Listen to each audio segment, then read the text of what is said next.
Welcome to EPL Insights for Gameweek 37. Just 2 more weeks to go in the Premier League season. Our data, as always, provided by Infogol. Gareth Wheeler, Andrew Beasley with you. With the title race just about wrapped up, top 4 in European football next season is anything but settled heading into these final 2 weeks.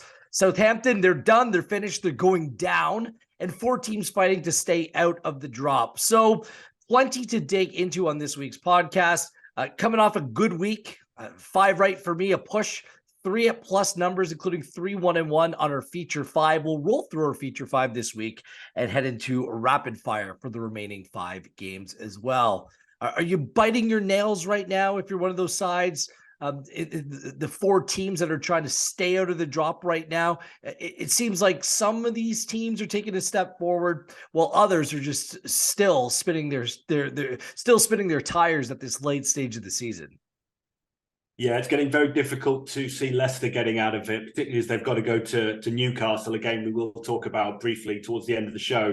But yeah, very poor in the match against Liverpool. I mean, they did okay for the first sort of half hour or so, but as soon as Liverpool scored, it looked like it was basically over as a contest, and that's how it proved. So they're 2 points adrift of safety going into the weekend. It may be more than that by the time they actually get to play. So yeah, looking pretty bleak for Leicester. Obviously, Leeds, they're going to regret not beating Newcastle when they probably had the chance. Obviously had a penalty to go 2-0 up, which was missed. That could obviously come back to haunt them. I remember we spoke about Bamford missing a chance. I think it was against Leicester, was it, a few weeks ago? He's missed another big one there. I mean, obviously, you know, their problems are not all on him, but clearly, you know, there's some missed opportunities there, and it's looking like it could come back to haunt them. But at the same time, Everton and Forest not out of it. So yeah, lots to play for this weekend. The future plays on Pinnacle, Leicester minus 650 to go down, Leeds minus 250, Forest at plus 250, and Everton at plus 325. I mean, Forest could very well still go down. I still think Everton have enough. With Leeds, it's like, did they bring in Big Sam just a little bit too late? They look a much more difficult team to play against. We'll go over the games this week, obviously, and we'll come back to whether there might be any value in the future play, as well as the top 4 still available on Pinnacle as well.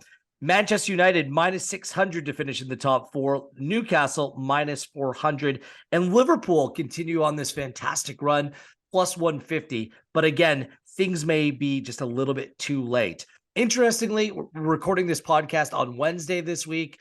The Newcastle-Brighton game that's basically being made up is a game that was lost earlier in the season. That game's being played on Thursday. So anything that we provide over the course of this podcast, please keep that in mind, is that game has yet to be played. Neither has the Champions League second leg against Manchester City against Real Madrid. So just keep those 2 items in mind. Anything else to add about last week before we move on to this week, Andrew, or do you just want to dig right in? No, I mean, just to say, I mean, fair play to Brighton. Obviously, they've been having a very good season. I still thought Arsenal would win, but no, Brighton sort of rode the early storm there and won quite comfortably in the end. So I guess that's we don't normally give out a performance of the week, but I think that was probably it last weekend. Yeah, the conversation this week has been about Arsenal bottling it. And I'm not quite sure that that's an accurate assessment. Certainly when they lost Saliba at the back, the data shows that how much that's had an influence on them conceding goals. They were a very difficult team to break down defensively over the course of the season, and they didn't really give up many chances as well. Losing Saliba, it's been a little bit of a death blow for that side. But I think what the data's shown us all season long is that this was just the time for Manchester City to play catch up, more so with games in hand. They are the better team statistically, and that's what the data shows. And that even happened before this most recent drop in form. Is that kind of how you approach what's happened to Arsenal here down the stretch? Is that, quite frankly, good season for Arsenal, but City's just being the better side? Yeah, I think so. I think we've seen similar in the past as well with, Liverpool perhaps holding a lead sort of 2/3 of the way through the season and being overhauled by Manchester City. I mean, you know, obviously Arsenal have dropped points in games they would have hoped to win, possibly expected to win. There's no doubt that they've done that. But Manchester City have won 11 in a row. They'll probably win their remaining games this season as well, you would think. There's every chance they will. So let's assume that they do, and they finish with 14 wins. I mean, you can't bottle it when the other team has delivered 14 wins to close out the season. You just can't. You know, you might have dropped points that you probably shouldn't have, but what can you do when a team wins 14 games in a row? So it will obviously be a disappointment to Arsenal. You do have to wonder when they'll next get a chance this good to win the title, with obviously Liverpool likely to bounce back to some extent, Newcastle going to invest more. Who knows what will happen with Manchester United and their ownership? Like, this could be Arsenal's best chance for a while. So in that sense, you know, they will view it as a massive missed opportunity. But you're up against a team with basically unlimited resources and one of the best managers in the world, and they can reel off 14 wins and make it look very simple. So I've got no real criticism of Arsenal, because what they've achieved this season is still fantastic. And as I say, you see it with Liverpool. For any team to go toe to toe with Manchester City on a smaller budget and most likely a smaller squad, it's still an incredible achievement to even do that. So, credit to them for that, I think. I still think the future looks bright at Arsenal. You're now convinced by their manager. He's done well. The young players have done well. Seems like there might be some investment. Xhaka out. You hear Declan Rice, Caicedo, big names being linked to Arsenal. I know that that's just the paper talk right now, but some moves make sense, and they've been very smart with the way that they spend their money up until this point.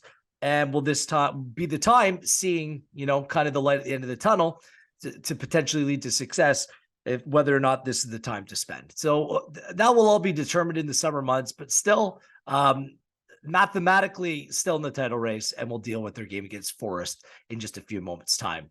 Let's get straight into our feature five, and let's start off with Spurs and Brentford. Spurs are in 7th place, coming off a 2-1 loss at Aston Villa, but guess what? Harry Kane scored again. He's been a bright spot in an otherwise dreadful last half of the season. Spurs have played over the 2.5 goal total in 6 of 7. Both teams to score has played in 9 of 10. They've been the first to concede in 4 of 5. They have 37 points at home on the season. That's 5th best. And 36 goals scored at home is 4th best at home. Although the actual goal total is 5 more than the expected goals, according to Infogol. So they've been punching above their weight. And they've only lost 1 of their last 8 at home as well, which comes as somewhat of a surprise, considering this drastic dip in form.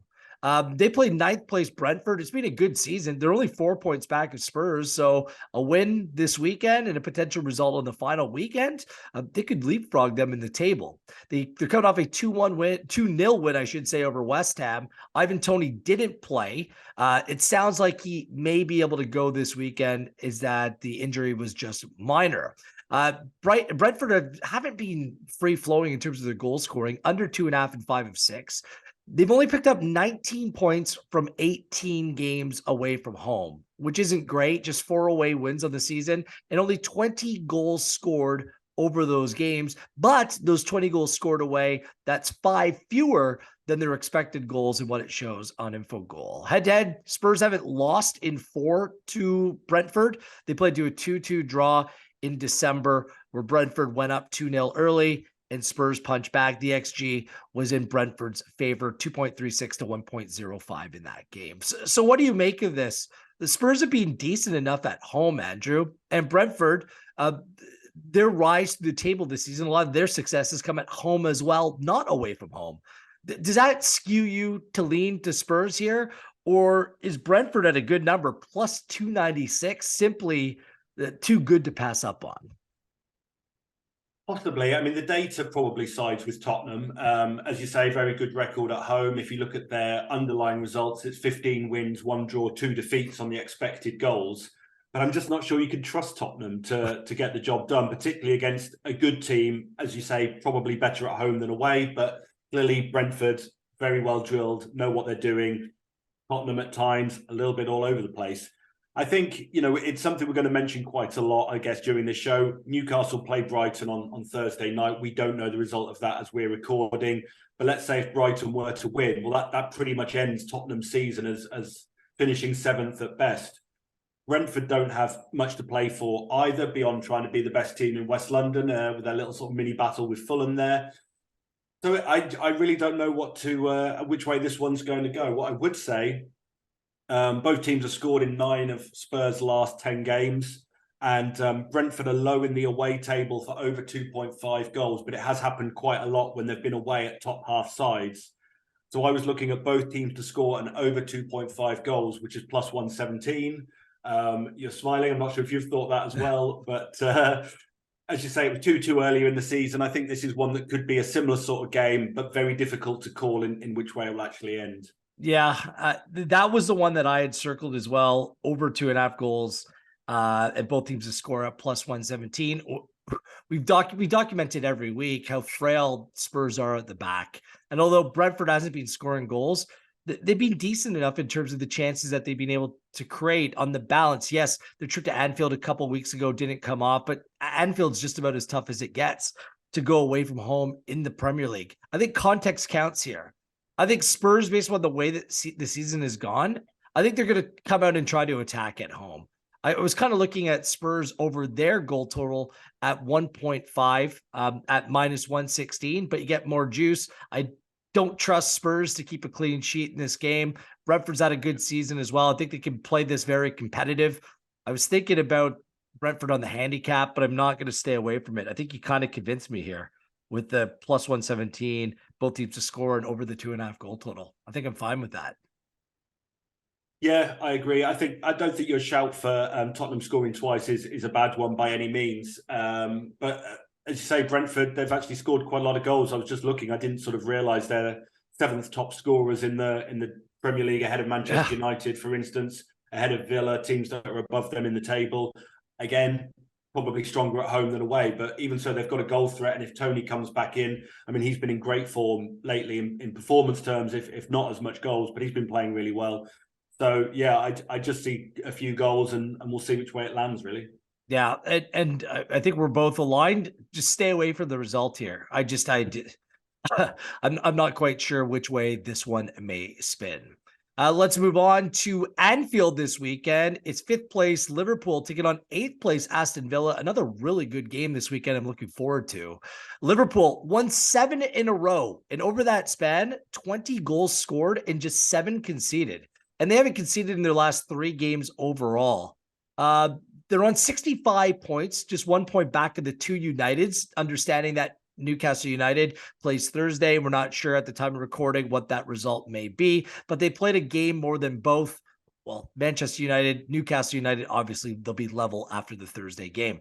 Newcastle plays Brighton on Thursday, as I mentioned. No losses in 9 overall for Liverpool. They played to over the 2.5 total in 6 of 8. They've been the first to score in 6 of 7. They're the second best home team in points, as well as expected goal differential, according to Infogol.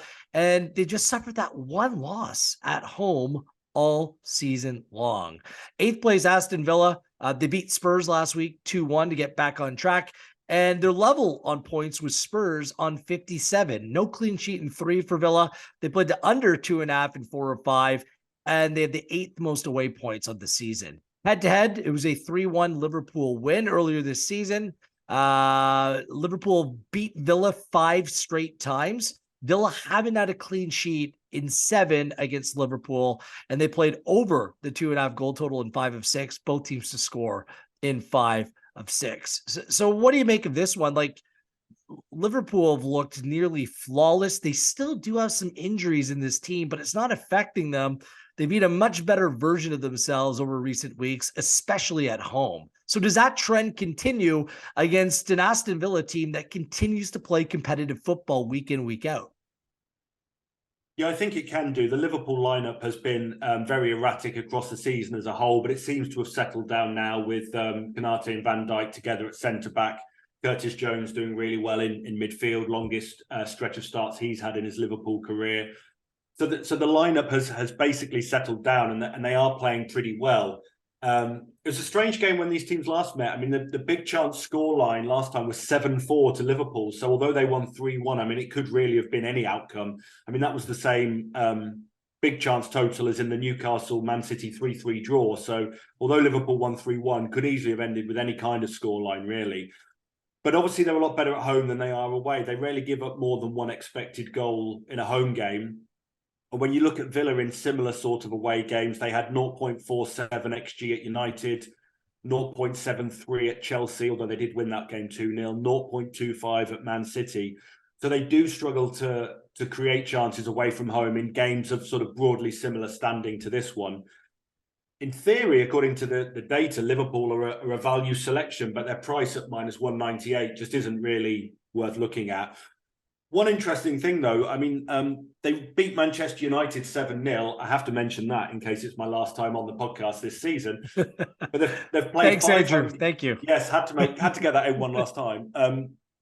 They've played 5 home games since that 7-0 win, and they haven't won any of them by more than a single goal. So I was wondering about looking at the handicap Villa at +1.25 at -115, because I'm not sure. I think Liverpool will win, but will they hammer Aston Villa? I'm not really sure.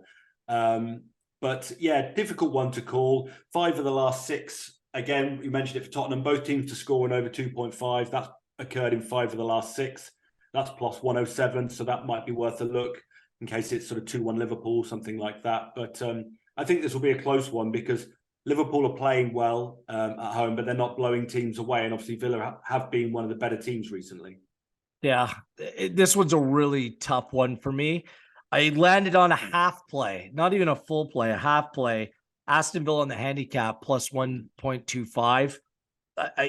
It's difficult for me to pick a Liverpool loss at home based upon the way that things have been going, but things have been going so well as of late. And now they're going up against maybe one of the better teams that they played over that stretch, a team that continually plays to the under and keeps things manageable, a team that likes to go out and score a first goal as well. So I think that Villa can keep this tight. So I think that there is some value in that play on the handicap, +1.25, and that comes in at -115. I'll be watching that number to see if that moves over the course of the next few days. If you like Liverpool to go out and win this by multiple goals, -1.25 is at a plus number right now at +104. The total, I do think that there's goals, both teams to score. It's not within range for me. We'll just see. What do you make? Like, have you seen anything from Liverpool where it would suggest that a stumble or regression to the mean is in store here over their last 2 games of the season? Because I haven't over recent weeks. It hasn't been perfect, especially defensively, but I still think it's been good enough. Yeah, definitely. I mean, I think it's obvious to expect them to win at Southampton on the final day next weekend. So it's really this game determines whether they finish with 9 wins or 8 wins and another result. But no, I mean, as I say, they've been playing pretty well. They don't give up too much offensively. Obviously, they had that strange game against Tottenham where they were 3-0 up and nearly drew 3-3. But on the whole, they've been very solid defensively. This new system with Trent Alexander-Arnold sort of moving into midfield when they're in possession, that's made the midfield stronger than it was for much of the season. So yeah, they look in very good shape. And obviously, I still don't think they'll finish in the top 4, but if they were to finish with 9 wins, I mean, it certainly sets them up well for next season. Yeah. If you think that Newcastle may lose to Brighton on Thursday, then this is the time to make that futures play. That's what I was alluding to. The top 4 market is still live, and Liverpool at +150. Any chance you touch that at all? Or are you pretty confident that it's done and settled? I think it's done and settled. But as you say, I mean, if Newcastle were to lose to Brighton and then maybe Liverpool beat Villa and Man United beat Bournemouth, then all of a sudden Newcastle are outside the top 4 with 2 games to go. And that will seem like a lot of pressure on them. So it could play a factor, but I think they've got enough to get the job done, particularly Newcastle having like Leicester at home. They should win that, as we'll talk about in a bit. So Chelsea away. So yeah, a winnable game if you needed to at this time of the season. So yeah, I think I'm confident Liverpool will win their last 2 games, but I don't think it's going to be enough. Okay, let's move things forward. Apologies, I don't have a stronger play on that one. The board this week, the last few weeks, for whatever reason, games have jumped off the page and plays have followed suit. This week, it's not so much. Let's move it forward to Wolves and Everton. It's just about do or die for Everton, isn't it? Like, this is the game. that could seal Everton's potential survival. Wolves got off a 2-0 loss at Manchester United. Their young goalkeeper Bentley did really well in that game. Really strong debut.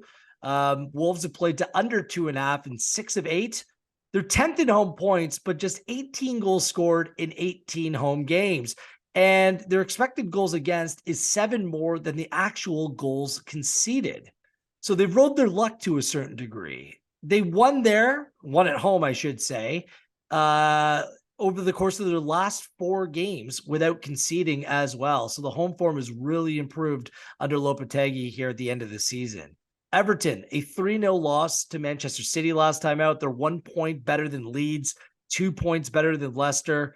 They have Bournemouth at home on the final day, hence why their future odds on Pinnacle are further out, because these are 2 perceived more winnable games than their relegation competitors, if you want to call them that, they face over the course of their final 2 games. Everton haven't come away with a clean sheet their last 4. They played to over 2.5 in 5 of 6. They're 14th in away points, but just 2 wins over the course of the season away from home. But one of them was last time they were away at Brighton and a phenomenal 5-1 victory.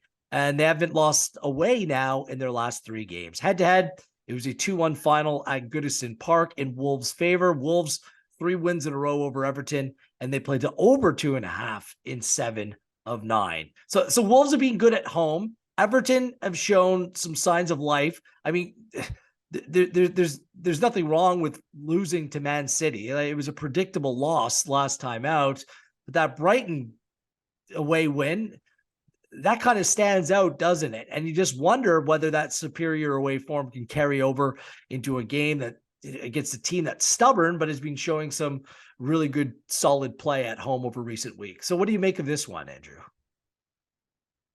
Another one that's very difficult to call. But I think it's safe to say there shouldn't be too many goals. I mean, as you mentioned, I mean, Everton won 5-1 at Brighton recently, but they didn't win the expected goals in that match despite winning 5-1. So their performances away from home, we've said it for a long time, haven't been that great. When you look at Wolves and Everton, they're actually pretty close in the table. I mean, there's 3 teams between them in the table, and Wolves' home games against those 3 teams have ended 0-1, 1-0, and 1-0. And the last 5 meetings of these teams have all been settled by 1 goal as well. So I think it's just going to be very close, and exactly how it plays out is very difficult to say. I mean, what you would say in Everton's favour, as hard to beat as Wolves have been, they are the lowest scorers in the division. You can't see them scoring many goals. So there's an opportunity here for Everton to maybe get something. And of course, with Bournemouth at home on the last day of the season, obviously Everton will try to win this game, but I don't think a point is a disastrous result for Everton here, because it just gives them another step in the right direction with a winnable home game to finish. When you look at the markets, I mean, I think under 2.5 goals is surely going to come in. But I mean, at minus 121, is that a bit too short a price to take, really? I'm not sure. So, I mean, I was looking at both teams to score no and under 2.5 at plus 142. I think that's a possibility, but I'm not sure I'd go too close on any of the sort of bets on this one. I think it'll probably end in a draw, possibly a goalless draw. But yeah, bit of a tough one to call, as we've said, many of them are this week. But we're looking at things the same way. For me, that's playable. Minus 121 for under 2.5. Minus 121 still is within range, considering what these 2 teams are. They're 2 teams that don't score a lot of goals. And when Everton over recent weeks have created more chances, are they going to be able to do that at Wolves, where a place where they haven't conceded in their last 4 games at home? I don't think so. I think it might be a goal here, a goal there, if any, in this game. I'm with you on that. So under 2.5 at minus 121 is an absolute play for me. I would consider Everton on the handicap, which is 0. It's a draw, no bet, at minus 110. And Wolves look like they're just cruising into the summer. There needs to be some changes there. Their whole attack needs a complete makeover. And I think Lopetegui's the right man to do it. He just needs the summer window to get some players out and kind of revitalize the way that this team plays. There might be a goal in this for Everton. Like, they create more chances than Wolves, and they've done it over recent weeks. And perhaps it can catch them. They're very good on set pieces. So Everton on the handicap, if it's a draw, you get your money back, -110. That's playable for me as well. So, but I kind of lean with you as well. A draw isn't a disaster considering who leads in Leicester play. Perhaps they pull off an upset, but Bournemouth at home on the final day of the season, that is the preferable tie for all of those teams in the relegation fight right now. They'd feel a whole lot comfortable with a win. I think they can go out and win this game. I'm not sure how much risk Sean Dyche is going to be willing to take in this game, understanding it'll probably be a game of few chances. So watch, it will all go crazy. Chaos will ensue. It'll be like a 4-3 fixture or something like that. But that would be a complete shock to me because it's simply not the way that these teams play. We have enough data to suggest how they play, which is low event football, few chances, few goals. So I think that's a play. Have I convinced you? -121. On the, which is that, Everton to a... Under 2.5. Oh, under 2.5. Yeah, well, I mean, yeah, I think so. I try and look for slightly better odds than that when suggesting these plays, but it's hard. It's very hard to argue against that being the outcome, as you've just said. I mean, I mentioned that Wolves are the lowest scorers in the division, but they've only got 2 goals fewer than Everton. So there's nothing to suggest there'll be many goals here. So yeah, let's get on that, I guess.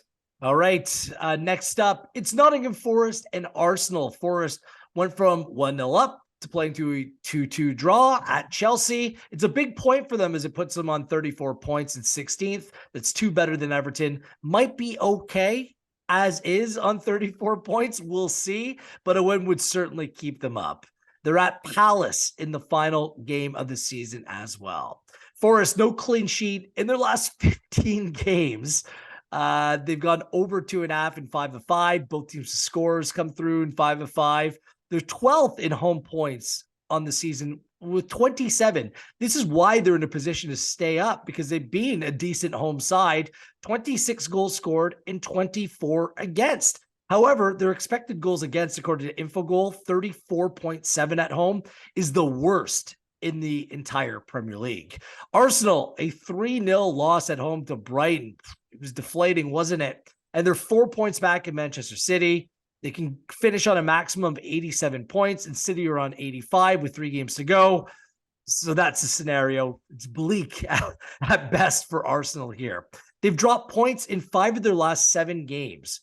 They played over the 2.5 total in 8 of 9. Both teams to score in 8 of 10. However, they continue to be the best away side in the Premier League on the season with 39 points and the most away goals scored with 35. Looks like they'll have to play without Martinelli on the weekend, joining Zinchenko and Saliba on the touchline. Head-to-head, Arsenal 5-0 earlier this season at the Emirates. And they played to over the 2.5 goal total in 4 of 5. So is this a case where Arsenal's resigned to their fate and they come out flat once again against a desperate side? Or is this Arsenal team going to finish strong? That's kind of how I'm feeling on this one. It really isn't in the character of the way they played this season, just to kind of wave that white flag and lay down for an opponent. And for me, they're the vastly better side heading into this game. I'm not sure if there's anything in the market that will reflect that sentiment. Yeah, I mean, as much as they've wobbled lately, I mean, they're still the best away side in the division on results and 3rd best on expected goals difference. And as I think you said, Forest are the worst home side on expected goals difference. I guess we just don't know how motivated Arsenal are going to be when Nottingham Forest will obviously be very motivated. They probably need the points more. I mean, obviously, Arsenal have to try and win the game and keep the pressure on Manchester City, but I think we all know it's over, and they will as well. I think one interesting thing here, one possible advantage for Arsenal, they're really good on set pieces. They've scored the joint 4th most goals from set pieces this season and the most away from home, and Forest have conceded the 2nd most. So if nothing else, you'd sort of fancy Arsenal on that basis, that they could potentially score from a corner or a free kick or something. But we have to give Forest credit. I mean, they've scored 12 goals in their last 5 games. Their attack's finally woken up after being pretty stodgy for most of the season. I mean, whether they've left it too late remains to be seen. We've said before on here, I mean, I had a bet on them to go down. Looking like they might actually stay up. But this is obviously a bigger game for them than it is for Arsenal in reality. But I still think Arsenal will have too much for them. Arsenal and both teams to score plus 227. I like the look of that for a sort of longer odds, or both teams to score in over 2.5 goals. at plus 109. So I think Forest can score, but I do think Arsenal will have too much. Yeah. Well, I'm not so sure that Forest will score in this game. I see there being a massive gulf between these teams. I know they played City competitive at home. I know they've been good, but I can see an Arsenal bounce back 3-0. That was embarrassing at home against Brighton. I can see them finishing strong.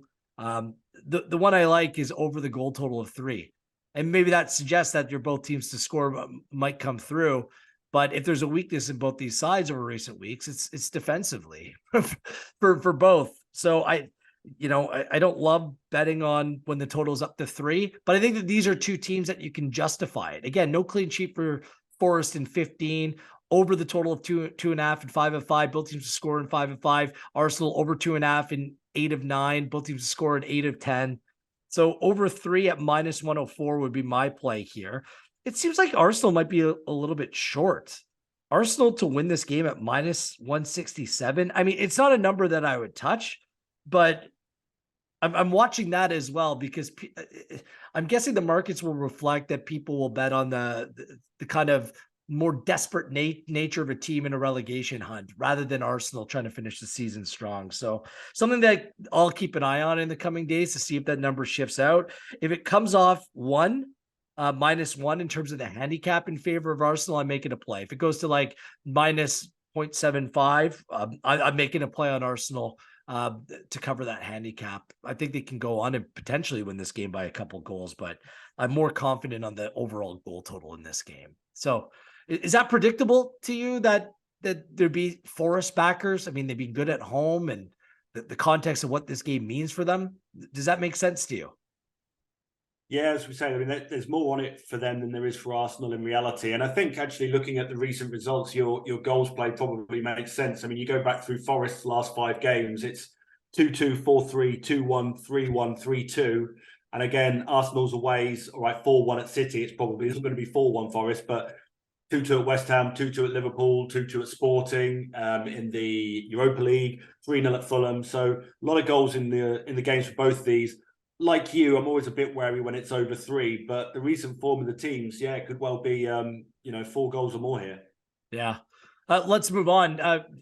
Let's hope that there's goals. Could be very entertaining.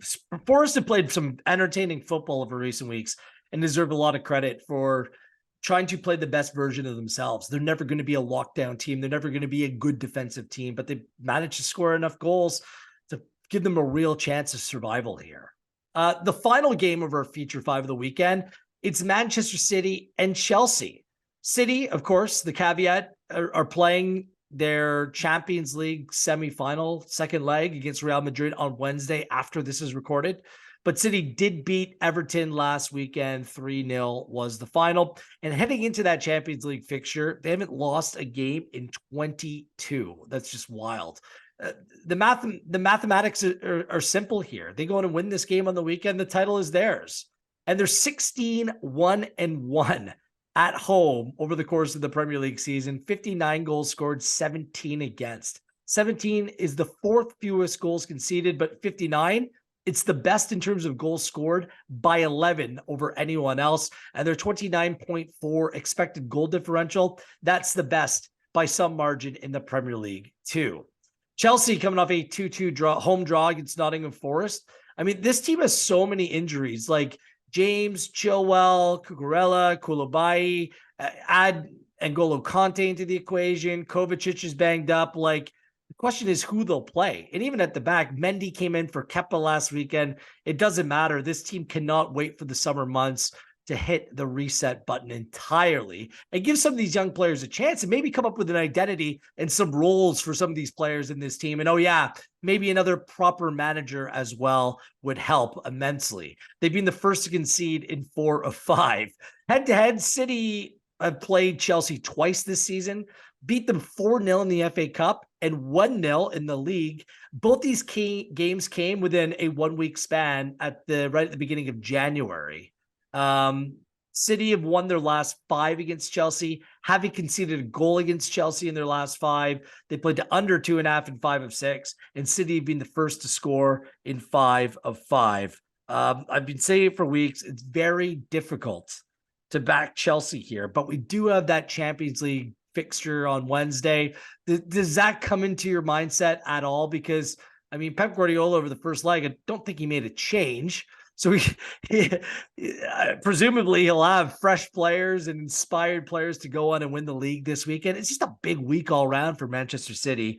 Minus 366 for a City win, a draw plus 529, and plus 970 for a Chelsea win.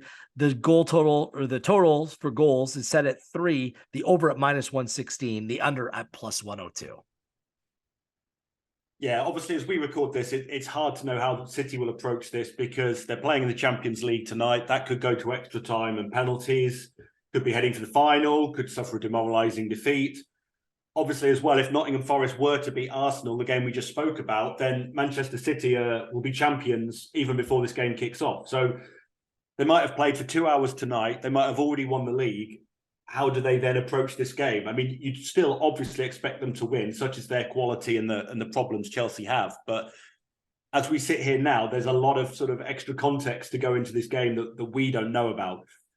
What we can say, I mean, Chelsea have no wins from 8 games against the other big 6 clubs this season. They're bottom of the mini league of the established sort of big clubs. And I think as well, I mean, not that I'd go anywhere near it, but it's crazy that they're plus 970 for any match. Chelsea, like, won the Champions League a couple of years ago, one of the big clubs in England, and they're plus 970 for any game. I had a quick look on footballdata.co.uk, the site that's run by Joseph Buchdahl, a guy who's written for Pinnacle. There were 25 other games this season where an away side was at least plus 970. And obviously that was closing price rather than, a few days out like this is. But for the sake of argument, 25 games of 970 or higher. 1 away win, 3 draws, 21 defeats. Brentford's win at Manchester City was the one instance of a team with that sort of price getting a win, but otherwise it's almost inevitably a defeat. I think, as well as you said there, I mean, City have won the last 5 meetings to 0 since losing the Champions League final. It's like Pep possibly, messed up his tactics for the Champions League final and has been on a revenge mission ever since. Seems to have worked. I mean, I'm looking at Chelsea to not score is minus 105. City win to 0 at plus 113. But as I sort of hinted at there, I won't be making any plays till I've seen what happens here and at Nottingham Forest on Saturday, because this could be a dead rubber and you don't know what City will have gone through tonight. So they're the sort of plays I'm thinking at the moment. See, I'm thinking that Chelsea can maybe snap that streak of not scoring against Manchester City, especially if fatigue or potential fatigue or this emotional roller coaster comes into the equation. We've documented it all season long. Like I said, just the 4th best team in terms of expected, the 4th best teams in terms of goals conceded at home. Like sides like Manchester United have conceded less than them at home. I mean, they're the best in the Premier League, but 17 goals conceded at home. They can concede. And Chelsea, this little bit of an injury, I don't know if can't even call it an injury crisis with Chelsea, because they have so many players available in the squad that, Thiago Silva is in there, Badiashile is still in there. Like they're still okay. But what it's forced Frank Lampard to do is play his actual attacking players. So we see back-to-back weeks, 3 goals against Bournemouth, 2 goals against Nottingham Forest. Yes, they're not the best defensive teams, but Sterling's on the field with Felix, and they're playing some of their young players. He's being forced to.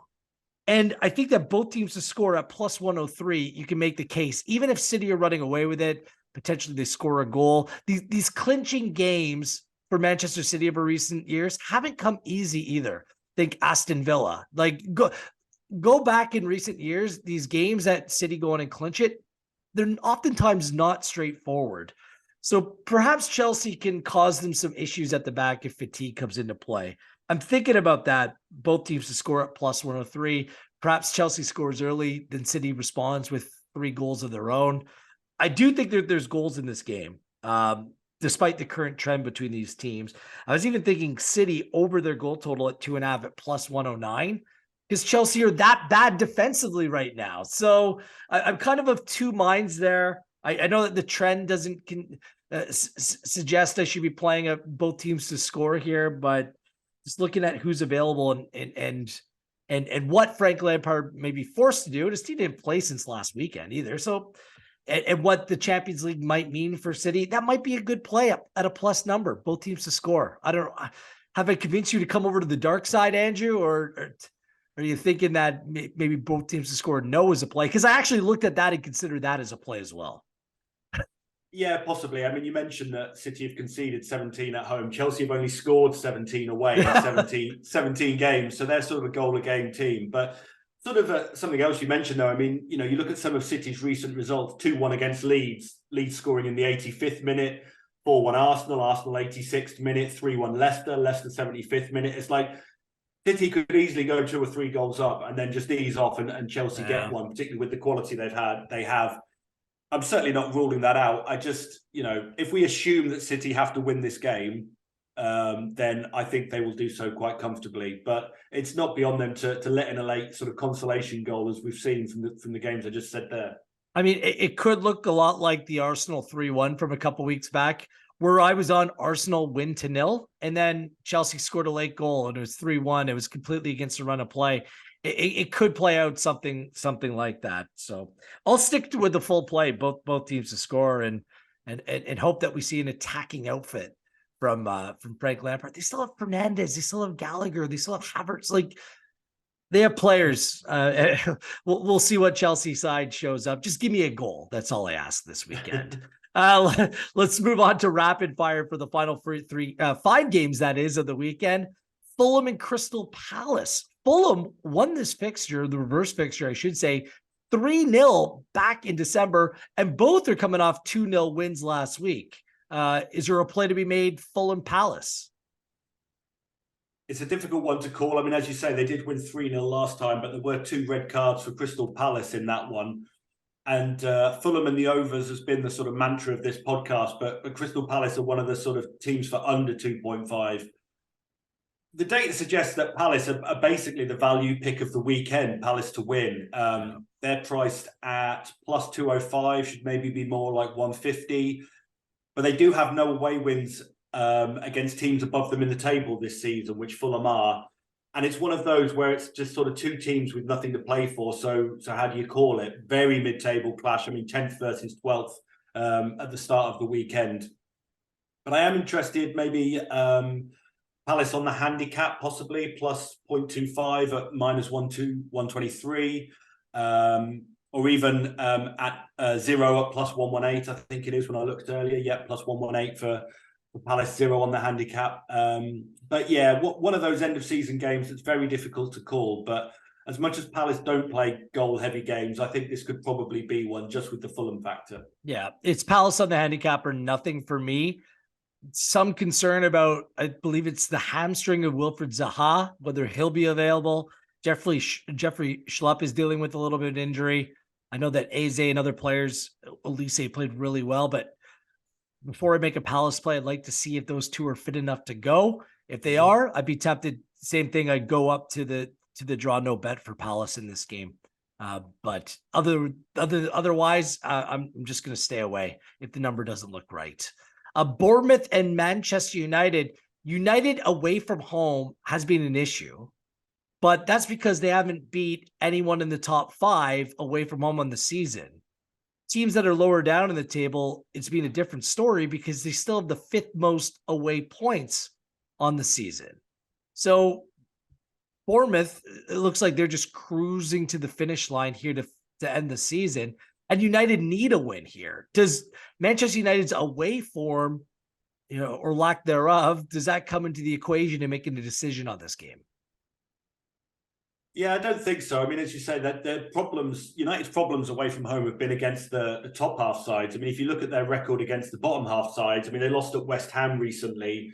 But other than that, they've been pretty good, conceded very few goals. That's their only defeat against the bottom half side, that West Ham game. I mean, the thing that stands out to me when you look at them, I mean, only one of their last 8 games has paid out on over 2.5 goals. And the same is true for their away games against bottom half sides. Obviously, there's a bit of underlap there. So with that in mind, I mean, I think, did I see under 3 goals at plus 100? That sounds pretty good to me.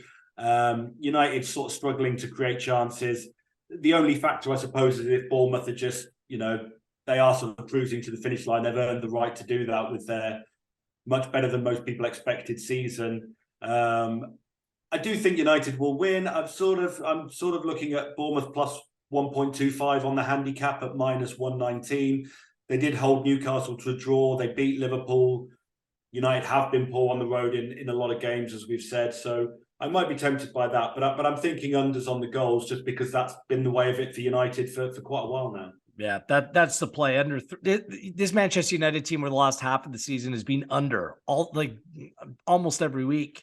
Away from home, it's been a bit of a different story. I think we've documented that, but under 3 at even money, that's fine by me. The only thing that makes me a little bit nervous is United maybe potentially winning this game by more. They look good after having a full week off last week, leading into their game against Wolves. I shared the stat last week. They've had midweek fixtures every single match week dating back to September. That was their first time they had a full week off. They have a full week off again this week as well. So I think that skews in United's favor to come out with a win. Whether it's by a goal or more, I'm not sure. But the total, I'm fine with that, under 3 at even money. Let's move things forward. West Ham and Leeds. A game full of intrigue here. It could have been one of our feature 5 as well, because West Ham's playing in their Europa Conference League semifinal on Thursday. So we're not sure what state they'll be coming out of that game. And they're taking on a Leeds United team that's trying to stay in the division. And Leeds, no wins in 7, no clean sheets in 13, but they do look a little bit better under Sam Allardyce, coming off a hard fought. Could have gone either way. 2-2 draw, maybe perhaps a little bit fortunate, but a 2-2 draw nonetheless against Newcastle. What do you make of this? Is it difficult considering there's that game on Thursday to project? I kind of like how they're playing under Sam Allardyce, to be honest with you. Might be enough to save them.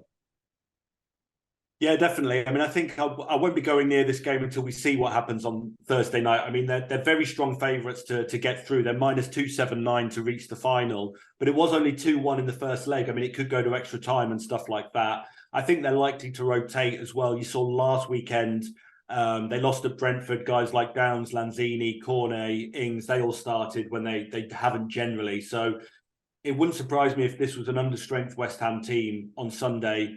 And obviously Leeds, as we say, have got, much more to play for. Or, I mean, technically West Ham aren't officially safe, but I think, it'd be a crazy occurrence if they went down. But the thing with West Ham, I mean, they've scored in their last 9 home games, and you've got Leeds as the top team in the division for games where both teams scored and there was over 2.5 goals. It's also been the outcome in the last 3 meetings of these teams, 4 of the last 5 meetings of these teams. So the obvious play looks to be both teams to score on over 2.5 at plus 115. I think pretty much any West Ham team turns up, they'll probably get chances against Leeds because of their defending, as much as Allardyce has perhaps improved them a touch. But Leeds have to go for it as well. So, I don't know who's going to win, but I'm pretty confident in that outcome. I'm going to call it an Andrew Beasley special because that's what it is. Over 2.5 in both teams to score at plus 115. I circled that. I'm also fine with playing the total of over 2.75 at plus 105, a plus number. Leeds United, I mean, they played over 2.5 in 9 of 10. Both teams to score has come through in 10 of 10. West Ham have played over 2.5 in 7 of 9. Those teams to score in this fixture 6 of 8. And Leeds hasn't had a clean sheet against West Ham in their last 8. And they played to a 2-2. So I like either one of those. Take your pick. If you're listening to this podcast and the lines have since shifted, just play the one with better odds where you think you're getting a little bit of an edge there. That's what I'd say. But goals, both teams to score, I'm fine with both in this game. My favorite bets of the week, to be honest with you. And we'll see what happens. Brighton and Southampton. Brighton pushing full steam ahead. Again, play Thursday against Newcastle, but putting themselves in a right position to go on and qualify for European football of some kind next season. And Southampton are done and dusted. Is this just going to be one-way traffic here? That game on Thursday, it comes into the equation. I know they're both teams on the South Coast. I'm not sure if that plays into the equation whatsoever, but Southampton they looked finished weeks ago, and the comments made by James Ward-Prowse didn't really shine a positive light on Southampton, did it, about the standards dropping from the get-go this season. I mean, it's been a nightmare campaign. So what about this week? Yeah, hard to know, really. I mean, as you say, Southampton, I think, deservedly relegated. I don't think anyone can argue with that. I mean, you can say with an eye on this fixture, they have been better away from home than at home. They're sort of 16th best team in the league away, where they're rock bottom at home. Um, we don't know what will happen with Brighton at Newcastle, but that journey and that match will obviously take a toll. That's going to be an intense game. So I don't think it's beyond Southampton to cause some damage here. I think Brighton will win, but I wouldn't be surprised if Southampton scored here. Both teams to score is minus 109. Again, both teams to score over 2.5 plus 119. You'd have to think that Brighton can score a few as well. Both teams have scored in the last 6 meetings, and there's been over 2.5 goals in 4 of them. So, yeah, I mean, another game very hard to call, because Southampton might feel released from the pressure. We've seen it in the past. Terrible teams go down, and then once their relegation's confirmed, they actually pick up form because they sort of play with relaxed air to their play and stuff like that. But no, I think Brighton probably win, but probably some goals in it. Yeah, I like both teams to score at minus 109. Quick and dirty. Just the spread in this game. Brighton -2. Has Brighton ever been a favorite on the handicap -2 in your recollection? Like, it's just a massive number. So they have to win this game plus 1111 plus 1,111. Like, what? This is Brighton. It's bizarre world. And there are some little injuries popping up in this Brighton side as well. Webster's out the back. They're a little bit limited there. And Cisco came out. He might be good to go Thursday. Just something to keep an eye on, especially as these fixtures continue to build up. Like, this has been a really busy schedule for Brighton over recent weeks. So I think just a quick and easy play, both teams to score, kind of works for me as well. The final game of the weekend, Newcastle against Leicester City. Leicester almost looked resigned to going down. Like, they've looked lifeless at times.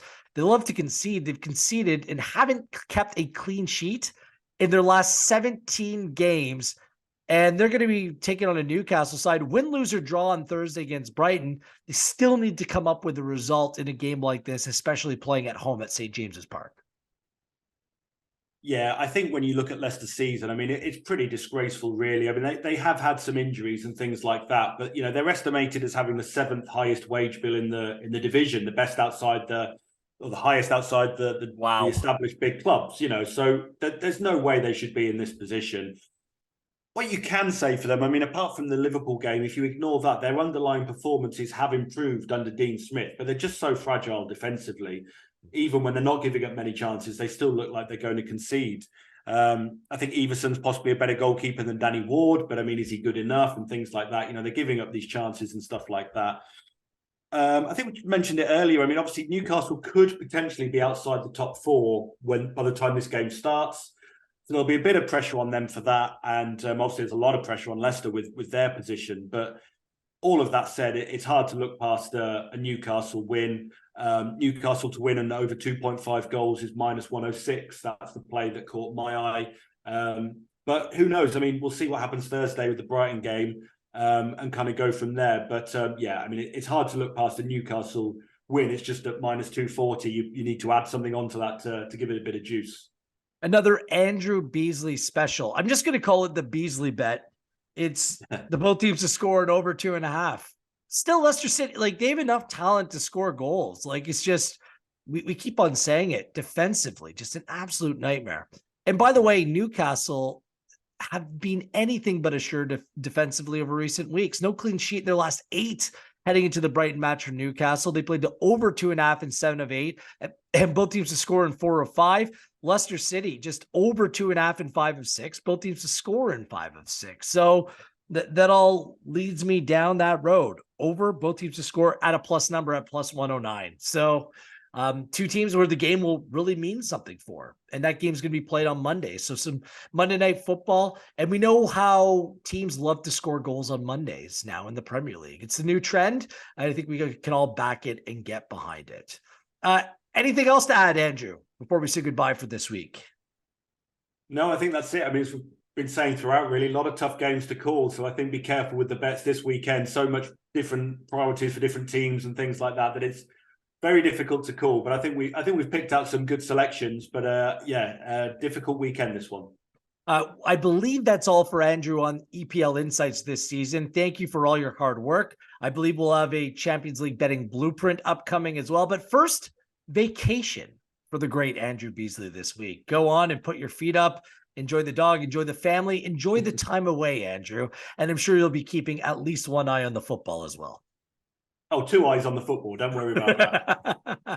On behalf of Andrew and everyone at Pinnacle, I am Gareth Wheeler. Odds were correct at the time of recording. And as always, please gamble responsibly as we head into the final games, the final fixtures of this 2022-2023 Premier League season. Good luck, everyone.